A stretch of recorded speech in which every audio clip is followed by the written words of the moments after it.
Pinlano niyang patayin ang ina sa ospital, ngunit hindi niya inasahan ang gagawin ng nurse nang marinig ang plano. Si Ramon ay nasa gitna ng sala, naglalakad pabalik-balik, hawak ang telepono sa tainga at halatang mainit na ang ulo. Nakausap ko na siya, Marites, pero alam mo kung gaano siya katigas ang ulo, sabi niya.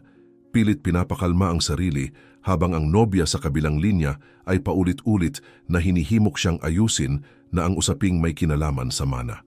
Pinunasan niya ang mukha, malalim ang buntong hininga, at idinagdag na nakakapagod na ang lahat ng ito, na wala namang saysay na sa pangalan pa rin ng ina ang lahat ng ari-arian kung siya lang naman ang nag-iisang anak.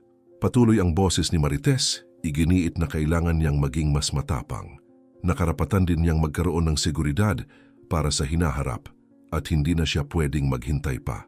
Ibinaba ni Ramon ang tawag ng marinig ang mga yabag mula sa pasilyo. Pumasok si Leticia na may seryosong ekspresyon, halatang sanay na sa ganoong usapan. Nakikipag-usap ka na naman sa babaeng iyon, hindi ba? Tanong niya ng mariin. Sagot ni Ramon, wala siyang pakialam, may sarili siyang buhay, at wala itong karapatang makialam sa lahat ng bagay. Nakasalubong ang mga braso ni Leticia, nakatitig sa anak, at mariing sinabi na hindi siya mag-iiwan kahit isang sentimo hanggat bahagi ng buhay nito si Marites. Binigyang diin niyang malinaw ang nakikita niyang motibo ng babae at ayaw niyang mapunta sa ganoong tao ang perang pinaghirapan niyang buuin sa buong buhay niya. Ramdam ni Ramon na kumukulo ang dugo niya. Lagi mo na lang minamaliit ang ginagawa ko, sagot niya. Pinipilit kontrolin ang boses pero bumibigay na habang inuulit ng ina na desidido na siya sa kanyang pasya. Kalma si Leticia pero matatag, sinabing kailangan niyang matutong mabuhay nang hindi umaasa sa pera ng magulang at baka sakaling doon lang niya maunawaan ang tunay na halaga ng mga bagay. Sa bawat salitang iyon, ramdam ni Ramon na unti-unti siyang nawawalan ng kontrol. Pero hindi niya man lang siya hinawakan. Naglalakad siya papunta sa bintana, pabalik sa gitna ng sala, habang siya ay tahimik lang na nakamasid hanggang sa nagpasya itong tapusin na ang usapan. Hindi ko kailangang pakinggan ang sigaw mo, sabi ni Leticia, papalabas ng silid. Pero sa unang hakbang pa lang niya sa pasilyo, nadulas ang paa sa kulubot na alpombra at bumagsak siya ng malakas. Umalingaw-ngaw ang tunog sa buong sala, at saglit na natigilan si Ramon hindi makapaniwala sa nangyari. Inay, sigaw niya dali-daling lumapit. Nakahandusay si Leticia, halos nakapikit ang mga mata at may dugo sa noo. Agad siyang binalot ng takot. Nanginginig ang mga kamay habang tinatawagan ng ambulansya. Ilang minuto lang, dumating ang mga paramediko. Inilagay nila si Leticia sa stretcher nang mabilis at sumunod si Ramon sakay ng kotse. Mabilis ang tibok ng dibdib. Iniisip niya kung ano ang sasabihin kung may magtanong kung paano nangyari ang lahat at sa isip niya mas malakas pa ang alaala ng pagtatalo nila kaysa sa tunog ng sirena. Sa ospital, mabilis na dinala si Leticia sa emergency room at naiwan si Ramon sa pasilyo, nakatayo walang magawa. Ang mga yabag ng mga doktor, ang mga boses nila at ang ingay ng mga makina ay lalong nagpapabigat ng dibdib niya. Tinawagan niya si Marites. Pilit pinapakalma ang sarili habang sinasabing nabagok ang ulo ng ina at comatose na ito. Kapag nagising siya, siguradong ako ang sisisihin. Bulong niya, nakatitig sa pintuan ng operating room. Pagkatapos ng tila walang katapusang paghihintay, lumabas ang doktor, seryoso ang mukha. Sinabi niyang may malubhang pinsala sa ulo si Leticia at kritikal ang lagay nito. Tahimik na tumango si Ramon, parang sinusubukang unawain ang lahat, pero sa loob niya may halong takot at kaba sa maaaring mangyari pagkatapos. Doon dumating si Cristina.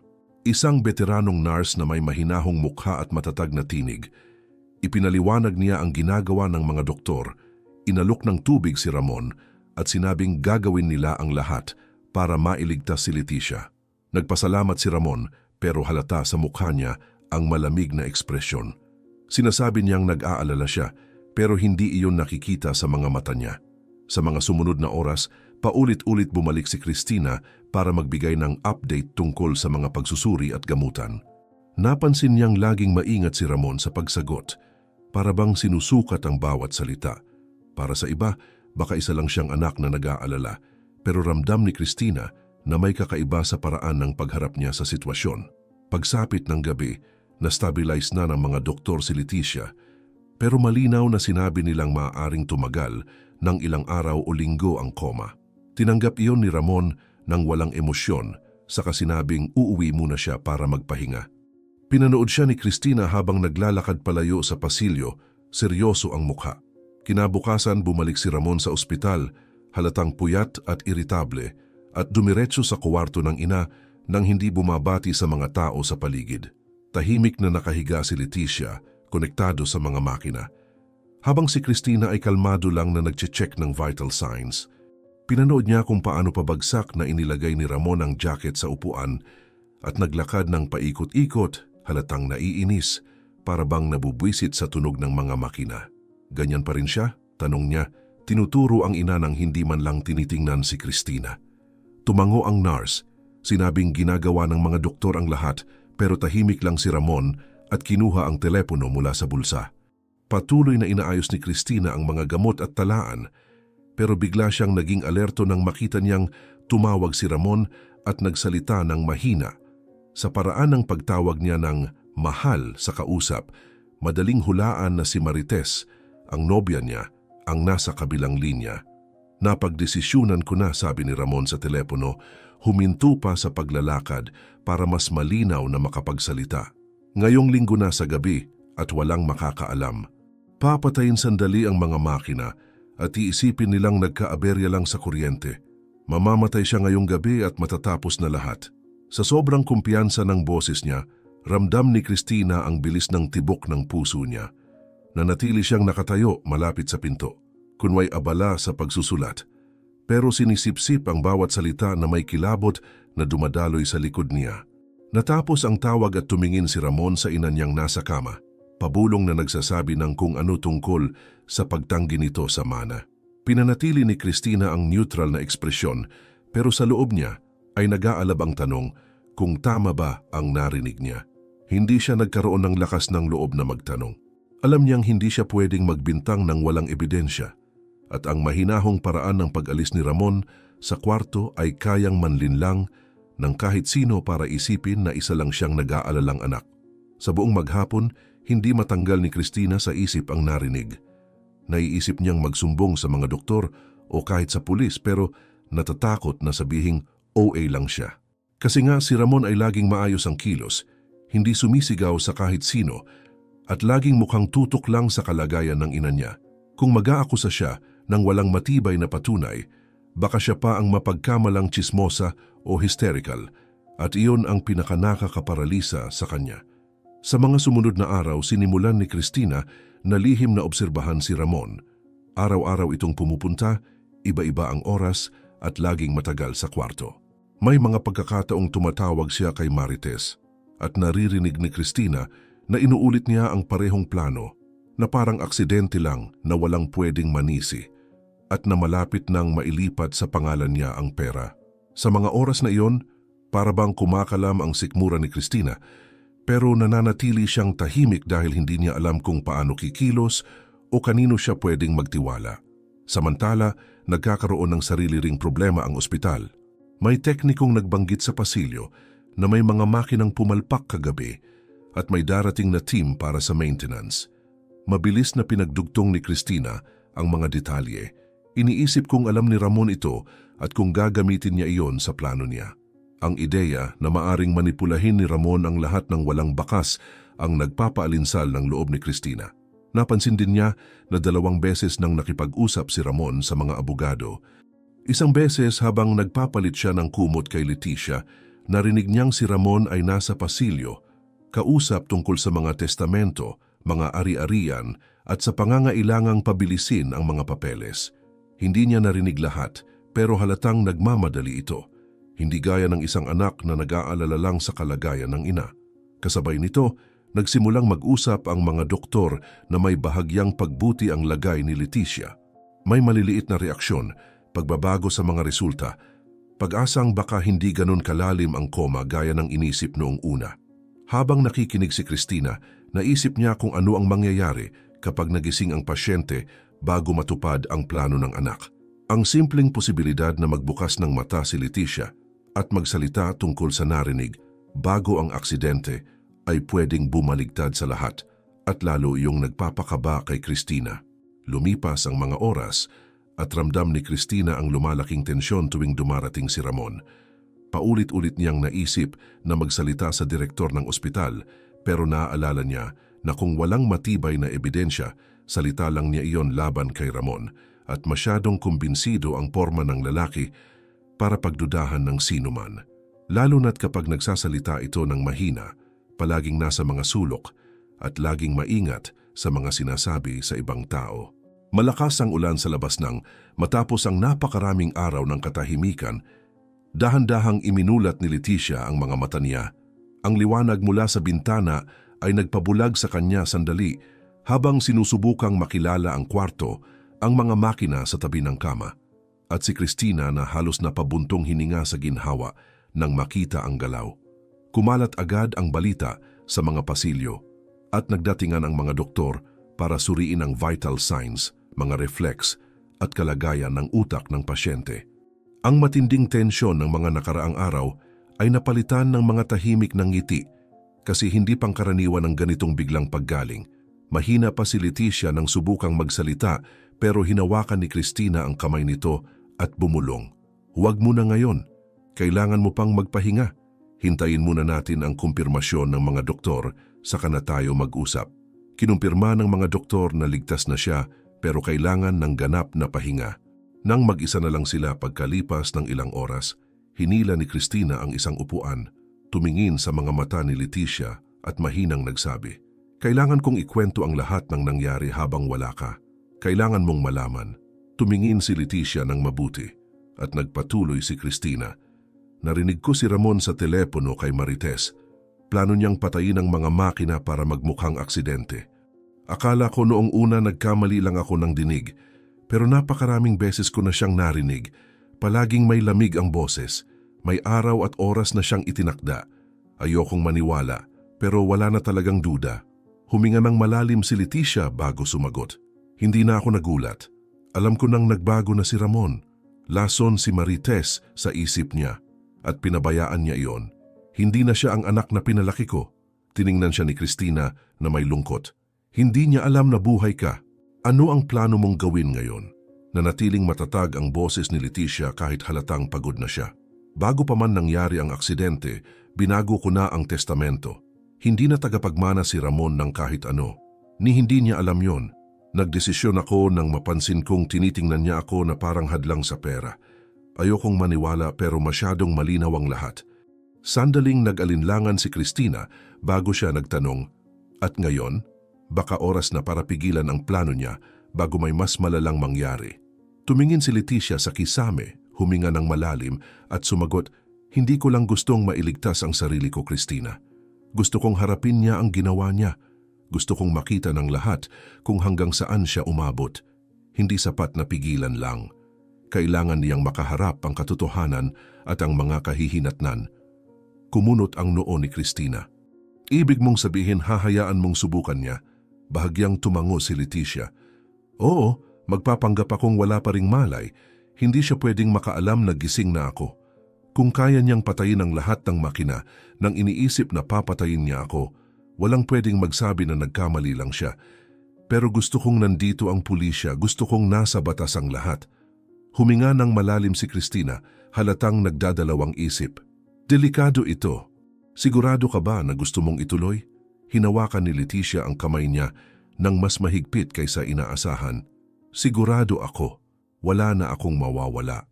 Kung nagawa na ng sarili kong anak umabot sa ganitong punto, hindi ko pwedeng magpanggap na walang nangyari.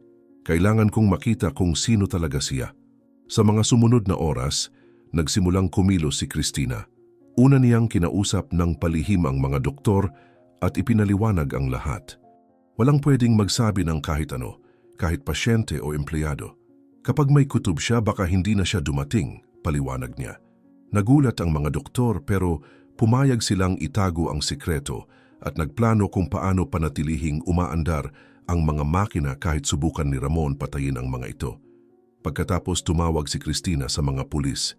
Sa isang pribadong silid ng ospital, ipinaliwanag niya ang sitwasyon, binigay ang petsa, oras, detalye ng plano at hiniling na pumasok sila ng hindi napapansin. Nangako ang isa sa mga opisyal, magkakaroon ng tao sa bawat pasilyo. Kapag hinawakan niya ang mga makina, papasok kami. Walang masasaktan. Narinig ni Leticia ang lahat at nang umalis ang mga pulis, tumingin siya kay Cristina. Tulungan mo akong magsanay. Gusto kong magmukhang wala talagang malay. Kapag nagkamali ako, mawawala ang lahat. Tinuruan siya ni Cristina kung paano manatiling nakapikit, mabagal ang paghinga at walang galaw. Kapag pumasok siya, nandito lang ako. Ako ang magbibigay ng senyales sa mga pulis. Manatili ka lang na tahimik. Iyon lang ang kailangan mong gawin, paliwanag niya. Sa mga sumunod na araw, bumisita si Ramon sa ospital na parang walang nagbago. Kausap niya si Marites sa telepono. Paulit-ulit sinasabi ang plano, gamit ang mga salitang ayos na ang lahat at matatapos na ito. Nakikinig lang si Leticia, walang reaksyon kahit ramdam niya ang bigat sa dibdib. Nagpapanggap namang abala si Cristina habang palihim na lumalaki ang bigat ng responsibilidad sa kanya.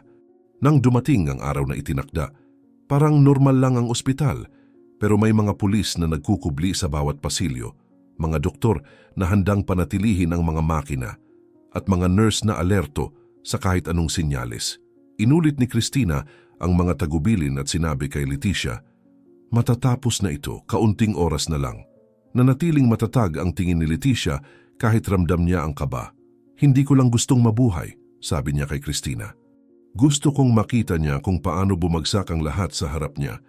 Gusto kong maintindihan niya kung ano ang nawala sa kanya nang piliin niya ang landas na ito. Bumaba ang gabi na may dalang makapal na ulap at ang ambon sa lungsod ay nagbigay ng tahimik na takot sa ospital. Dumating si Ramon sa pasilyo, mabilis ang lakad, malamig ang mukha, walang sinasabi kanino man. Tumunog ang telepono sa bulsa niya at sinagot niya iyon nang hindi bumabagal. Si Marites iyon nagtatanong kung ayos ang lahat. Mahina ngunit matatag ang boses ni Ramon, sinasabing walang makakaalam, matatapos ito ngayong gabi at malaya na silang mabubuhay nang walang hadlang mula sa ina niya. Tila natuwa ang babae sa kabilang linya at ibinaba niya ang telepono na may maliit ng ngiti, parang sigurado na sa tagumpay. Sa pasilyo, palihim na minamasdan ni Cristina ang lahat. Nakatayo siya malapit sa nurse station, kunwaring abala sa papeles, pero sinusundan ang bawat galaw ni Ramon. Nasa tamang lugar ang mga pulis, iba-iba ang ayos, may mga nakadamit empleyado, may iba namang parang bisita. Lahat handa sa kahit anong mangyari. Mabigat ang hangin, parang alam ng ospital ang nalalapit na pangyayari, pero iilang tao lang ang tunay na may alam. Pati mga doktor, iwas na iwas magkatitigan para walang mabuking. Walang napansin si Ramon. Diretso siyang pumasok sa silid ng ina. Madilim ang kwarto, tanging tunog lang ng makina at ng ulan sa labas ang maririnig. Lumapit siya sa kama at tinitigan si Leticia, nakapikit, walang galaw, parang nasa malalim pa ring koma. Walang reaksyon, walang tanda ng kamalayan. Huminga siya ng malalim, kinuha ang guwantes sa bulsa at dahan-dahang sinuot iyon, sinisigurong mag-isa lang siya. Tapos na ina, mahina niyang sabi, higit para sa sarili kaysa sa kanya. Hindi mo na ako mapipigilan. Walang pag-aalinlangan. Lumapit siya sa unang makina at pinindot ang switch. Pinatahimik ang tunog ng tibok ng puso. Mas naging tahimik ang kwarto. Sinunod niya ang pangalawa. Pinatay ang bentilador. Isa-isa, tumahimik ang lahat ng monitor. Parang unti-unting nawawala ang buhay ni Leticia sa bawat pindot. Pero peke lang ang lahat at wala siyang kaalam-alam. Mabilis ang paghinga ni Ramon. Pero nanatiling malamig ang mukha niya, parang isang taong matagal nang pinaghandaan ang sandaling ito. Sa labas nakamasid si Cristina sa maliit na siwang ng pinto. Mahigpit ang pagkakakuyom ng kanyang mga kamao, mabilis ang tibok ng puso, handang ibigay ang senyales na pinag-usapan nila. Nakaabang ang mga pulis sa pasilyo, naghihintay lamang ng kumpirmasyon para kumilos. Nang patayin ni Ramon ang huling makina, bumalot ang katahimikan sa buong kwarto. Tiningnan niya ang ina na para bang iyon na ang huling pagkakataon, bumuntong hininga ng malalim at saka tumalikod para umalis. Sa mismong sandaling iyon, biglang nagsindi ang mga ilaw sa kwarto at sa pasilyo, maliwanag at matindi, kasabay ng pagpasok ng mga pulis na may nakataas na baril at matitigas na tinig na inutusan siyang huminto kung nasaan siya. Napatigil si Ramon, hindi agad makagalaw. Anong nangyayari? Tanong niya. Pilit pinapakalma ang sarili pero halata na ang kaba sa boses. Pumasok si Cristina kasunod ng mga pulis, seryoso ang mukha, at sinabing alam na niya ang lahat mula pa noong simula, na narinig niya ang bawat tawag, bawat plano, at nanandoon ang mga pulis dahil wala ng duda sa balak niyang gawin. Bago pa man makasagot si Ramon, may kumilos sa kama. Lahat ay napalingon. Dahan-dahang iminulat ni Leticia ang mga mata, ngunit ngayon ay walang pagtatago. Mahina pa ang paghinga, pero diretso niyang tiningnan ng anak. Matatag ang titig para sa isang taong ilang araw na walang malay.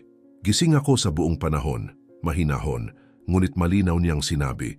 Binasag ang katahimikan sa kwarto. Namutla si Ramon. Umatras siya ng isang hakbang, gulat ang mga mata, tila hindi makapaniwala sa nakikita. Gagising ka? Halos wala sa sarili niyang tanong. Hindi inalis ni Leticia ang tingin. Tumango ng marahan bilang sagot. Mula sa pagkagulat ay nauwi ang mukha ni Ramon sa labis na takot. Nanginig ang mga kamay na mula ang mukha at nagsimula siyang magsalita ng pautal. Sinasabing maling akala lang ang lahat na hindi siya sigurado sa ginagawa niya, na nalito lang siya sa sitwasyon. Pero walang saysay ang mga salita, walang nakumbinsi. Nakatayo si Cristina, nakahalukip-kip at mariing sinabi na wala nang paliwanag ang magbabago sa katotohanang nahuli siyang tangkang patayin ng sariling ina. Ang mga pulis ay seryosong nakamasid, tinatandaan ang bawat detalye. Habang si Ramon ay desperadong nagtatanggol sa sarili, tinuturo ang mga makina, sinasabing hindi niya gustong makita ang inang nahihirapan. Ngunit nanatiling kalmado si Leticia. Narinig ko ang lahat, Ramon. Diretsong sabi niya, walang pagtaas ng boses. Narinig ko noong kausap mo siya sa telepono. Narinig ko noong nagplano kayo. Narinig ko noong sinabi mong istorbo na ako sa buhay mo. At ngayong lahat sila, narinig din. Sa bawat salitang iyon, tila lalo pang lumiit si Ramon. Nawala na ang lamig na ipinapakita niya kanina. Napalitan ng takot nang makita niyang tuluyang bumagsak ang plano niya. Lumingon-lingon siya, para bang naghahanap ng tatakasang lugar, pero binabantayan ng mga pulis ang bawat pinto. At si Cristina ay nakatingin lamang, walang tinatantanan. Ramdam sa kwarto ang bigat ng sitwasyon. Ang tunog ng ulan sa labas ay tila napakalayo, natabunan ng bigat ng mga pangyayari at ng mabilis na paghinga ni Ramon na hindi alam ang susunod na gagawin. Nagsimula ito bilang isang tahimik na gabi, ngunit nagtapos na may mga ilaw na maliwanag, mga pulis na armado ang inang gising at ang katotohanang nakalatag sa lahat. Patuloy na maliwanag ang kwarto at ang katahimikan matapos ang sinabi ni Leticia ay lalo pang bumigat sa hangin.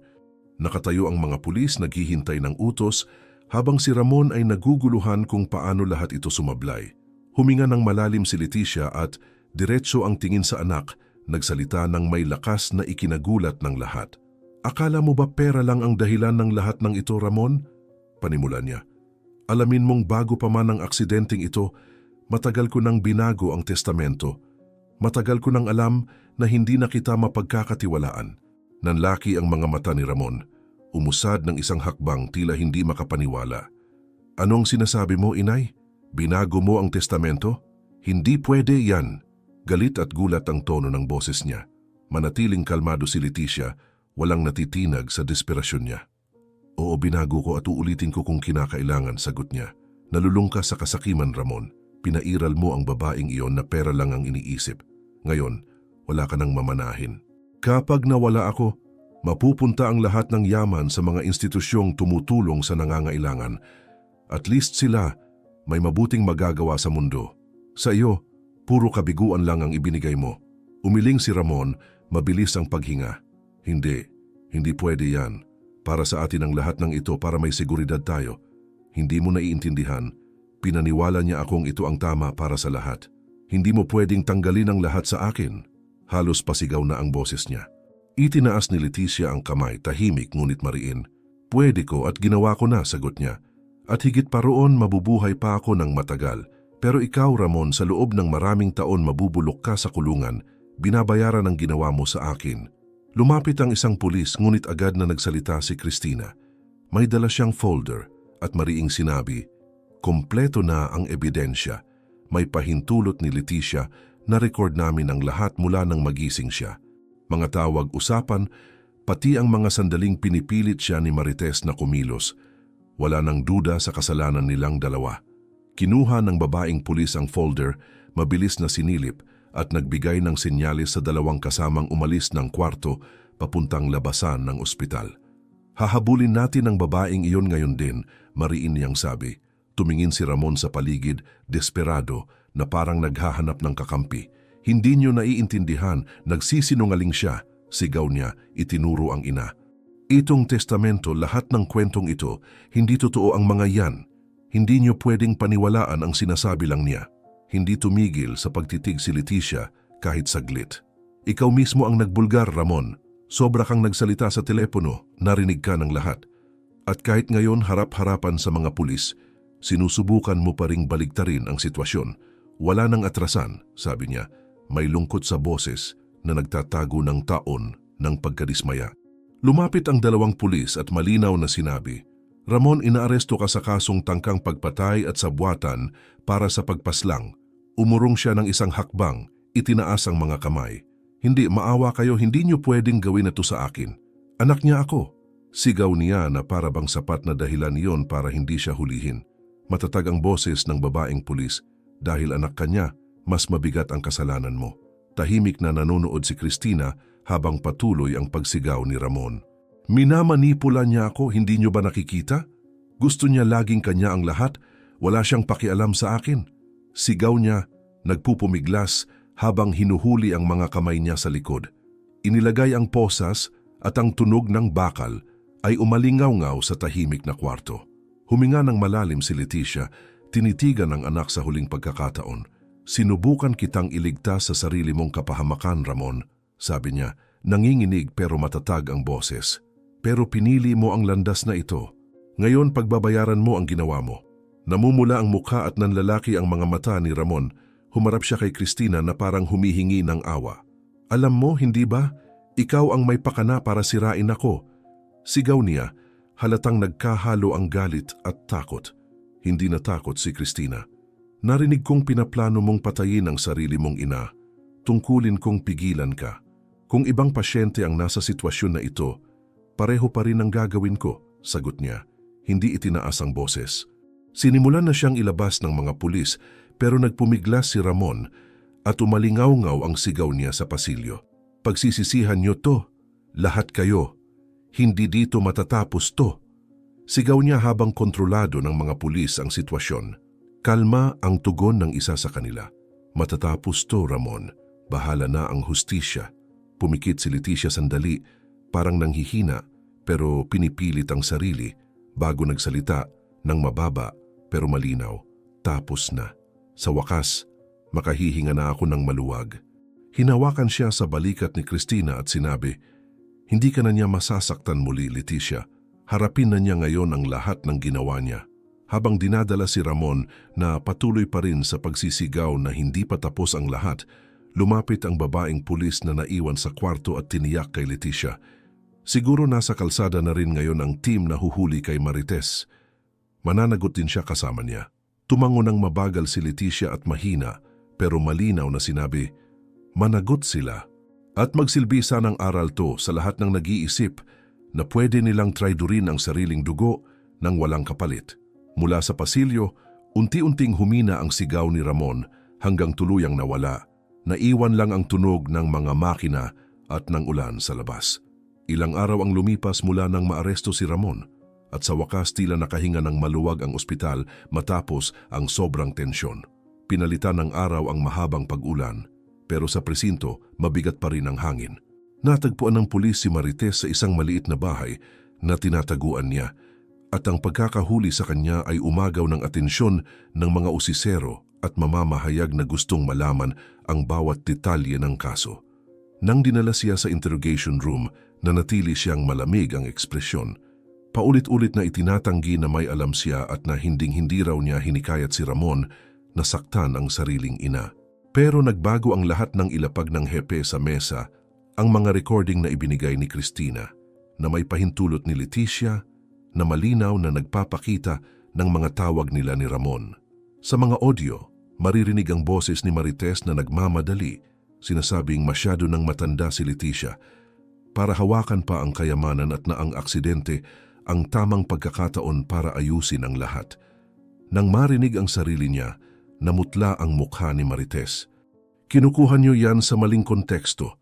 Pilit niyang depensa pero diretsong sinabi ng hepe. Klaro ang lahat dito, Marites. Magkasama kayo ni Ramon na planuhin patayin ang makina para magmukhang aksidente. Walang konteksto na makakapagbago sa narinig namin. Umupo siya ng mabigat, talunan, wala nang maipagtatanggol. Samantala sa selda, naghihintay si Ramon ng balita tungkol sa pagkakahuli sa nobya. Nang ipaalam ng mga pulis na nahuli na ito at malinaw na siya'y sangkot dahil sa mga recording, mapait siyang natawa at nagsabi, "Ayan, mananagot din siya. At least, hindi ako nag-iisa." Pero halatang mas marami ang pagkadismaya kaysa ginhawa sa boses niya. Makalipas ang ilang araw, formal nang inihain ng piskalya ang kasong kriminal laban kina Ramon at Marites. Kabilang sa mga paratang ang tangkang pagpatay, sabuatan at falsification of documents dahil sa pagsubok nilang gawing aksidente ang plano. Mabilis na kumalat ang balita at agad itong naging sentro ng atensyon ng media. Mga programa sa TV, pahayagan at social media ay pinag-usapan ang kwento ng ina na nakaligtas sa tangkang pagpatay ng sariling anak at ng nobya nitong sakim sa pera. May mga reporter na naghihintay sa labas ng ospital at kinukunan si Leticia tuwing pinapayagan siyang maglakad sa paligid ng gusali. Isang hapon, diretsong tinanong siya ng isang mamamahayag. "Ginang Leticia, saan kayo kumukuha ng lakas matapos ang lahat ng ito?" Tumigil si Leticia sandali, huminga ng malalim at sumagot. "Pwede kong piliing magkimkim ng galit, pero ayokong gugulin ang natitirang taon ko dala-dala yan. Mas gusto kong gawing aral para makatulong sa iba ang sakit na ito." Mabilis na kumalat ang mga salita niya at ginawa siyang simbolo ng katatagan at pagbangon para sa maraming sumusubaybay sa kwento. Araw-araw nanatili si Cristina sa tabi niya, tumutulong sa pisikal na paggaling at nagbibigay ng kasama sa mga oras na pinakamahirap. Isang tahimik na hapon, habang naglalakad sila sa hardin ng ospital, sinabi ni Leticia, "Alam mo, Cristina, pinag-isipan ko ang lahat ng nangyari at may napagdesisyunan ako." Tumingin ang nurse sa kanya, halatang interesado at nagtanong kung ano iyon. Ngumiti ng bahagya si Leticia at nagsabi, "Gusto kong gamitin ang parte ng kayamanan ko para pagandahin ang ospital na ito. Gusto ko ng mga bagong kagamitan, mga ward para sa mahihirap na pasyente. Gusto kong walang tao ang magdusa dahil lang sa kakulangan ng pondo gaya ng nakita ko na dito noon." Tumango si Cristina, bakas ang emosyon sa mukha. "Magbabago niya ng buhay ng napakaraming tao, Leticia. Napakagandang hakbang iyan pagkatapos ng lahat ng pinagdaanan mo." Tumingala si Leticia sa malinaw na kalangitan at nagdagdag, "Kung dito nailigtas ang buhay ko, tama lang na mag-iwan ako ng pamana ng pag-asa para sa iba." Sa ospital, inihanda ang isang maliit na seremonya para buksan ang unang ward na pinunduhan gamit ang pera ni Leticia.